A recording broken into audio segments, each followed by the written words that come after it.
Как абхазское общество решало споры до появления судов и уголовных кодексов, и почему то, что современному человеку кажется мелочью, в традиционной культуре могло стать причиной многолетней вражды. Ответы на эти вопросы искали на культурной площадке «Склад». Здесь прошел открытый семинар исследовательской лаборатории «Суд человеческий». Ее задача – переосмыслить идеи справедливости и примирения сквозь призму науки и искусства.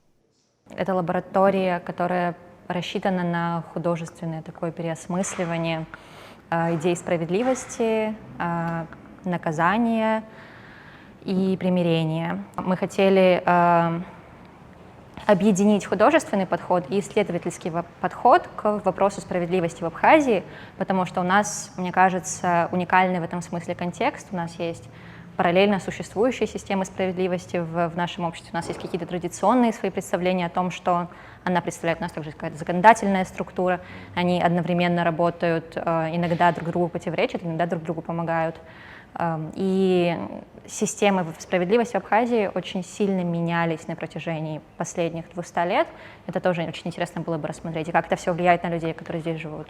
Спикером семинара стал историк и этнолог Виктор Авицба. Он отмечает, что у каждого народа свое отношение к конфликтам. Традиционно воспитанный абхаз мог воспринять как жесткое оскорбление действия, на которые представитель другой культуры даже не обратил бы внимания. Яркий пример – обычай приветствия или строгий этикет застолья. Человечество со своего зарождения, конечно, вот в обществе всегда возникают конфликты. Но у каждого народа есть свои специфические отношения к конфликтам. У абхазов, например, если взять, это может приветствие, вставанием, или там сейчас в нынешнее время уже нету, но вот в прошлом, вот как раздача мяса, когда это происходило в различных мероприятиях, свадьбах, поминках и так далее, передача ножа или кинжала и так далее, такие особенности абхазского мировоззрения.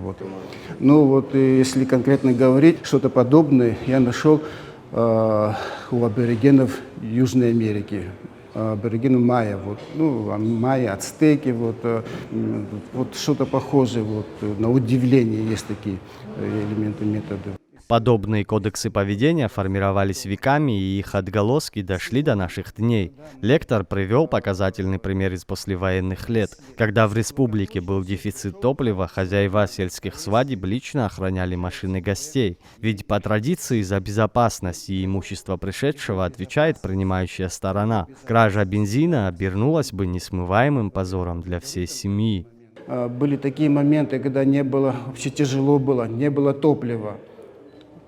Это из фактов, которые гости пришли на свадьбу или на поминки, уже заранее хозяева, ребята уже предупреждали, не то что предупреждали, говорили некоторым ребятам: просьба, вам огромная просьба, пока идет застолье, чтобы ни у одного не вытащили бензин. Это было позор. Если это у кого-то, например, топливо вытащит, значит, он домой не уедет. Значит, это уже позор, это уже конфликт этого хозяина. Поэтому разбирались, находили хозяева, улаживали эти такие конфликтные ситуации. Если конфликт все же разгорался и доходил до кровной мести, в силу вступали сложнейшие мирные механизмы. Чтобы остановить вражду, предки использовали искусственное усыновление, молочное родство или ввод в дом, а также поразительный обычай быть гостем могилы. Это когда виновный тайно приходил на кладбище и ложился на могилу убитого, полностью вверяя свою жизнь чести пострадавшего рода. Внутри родственников вообще абхазская традиция вообще не позволяла мстить. И поэтому любыми путями наши предки пытались установить родственные отношения. Значит, он уже враг номер один, кровный, за ним охотятся, уже добрагивают. Но он ночью пришел и лег прямо у могилы, рядом лег. Когда утром проснулись, брат этого погибшего увидел, и он ничего не смог сделать. Учитель, Махаз, он пришел, как бы он хотел, не хотел, но все-таки он не смог перепрыгнуть свою честь. То есть он мог бы там убить, но это уже не отомщение, это уже не геройство, это уже совсем по-другому значило бы. Самым же суровым наказанием в абхазском обществе во все времена оставалось изгнание, остракизм. И почему я называю именно остракизм самым страшным, самым сложным наказанием?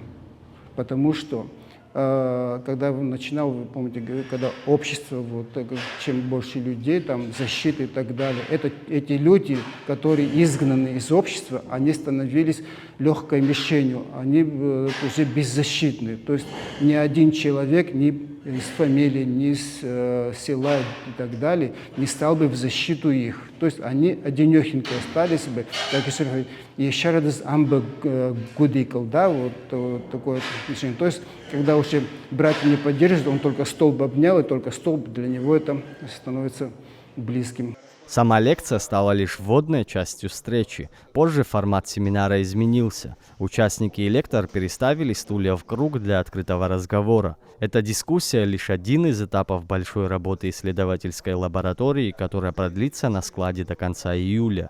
Ее итогом станет выпуск коллективного зина, небольшого журнала или книги. Заур Кварчия, Абазатовы.